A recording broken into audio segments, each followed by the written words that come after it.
Audio Jungle.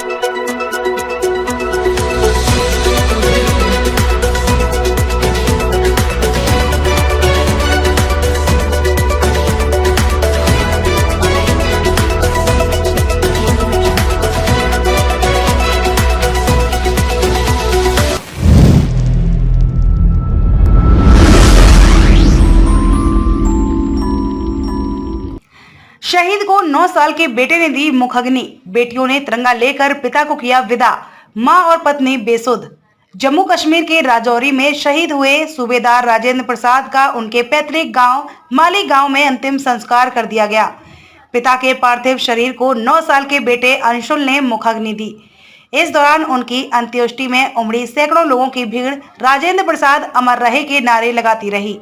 अंतिम संस्कार से पहले शहीद को गार्ड ऑफ ऑनर दिया गया। वहीं उनके बेटे और बेटियों ने हाथ में तिरंगा थामकर पिता को आखिरी बार दर्शन कर उन्हें नमन किया।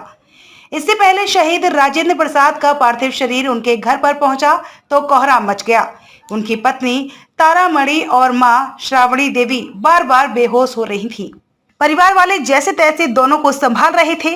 वहीं उनके तीनों बच्चों की आंखें भी नम थी, लेकिन उन्हें अपने पिता की शहादत पर गर्व है। उनकी बेटी प्रिया, साक्षी और बेटे अंशुल ने हाथों में तिरंगा पकड़कर पिता के अंतिम दर्शन किए। बता दें कि राजस्थान के लाल राजेंद्र प्रसाद के पार्थिव देह शुक्रवार देर रात चिड़ावा पहुंची, जहां से शनिवार सुबह उनके पार्थिव शरीर को पैतृक गांव के लिए रवाना किया गया।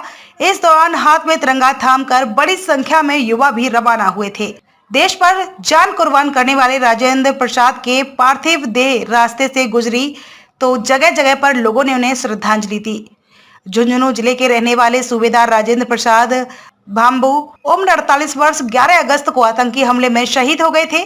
वह जिले के माली गांव के रहने वाले थे। रक्षाबंधन से एक दिन पहले उनके शहीद होने की खबर घर पहुंची तो मातम पसर गया था। राजेंद्र प्रसाद 23 फरवरी 1995 को सेना में भर्ती हुए थे। वह वर्तमान में सूबेदार के पद पर तैनात थे। 16 जुलाई को ही राजेंद्र छुट्टी पूरी होने के बाद अपनी पोस्टिंग पर गए थे।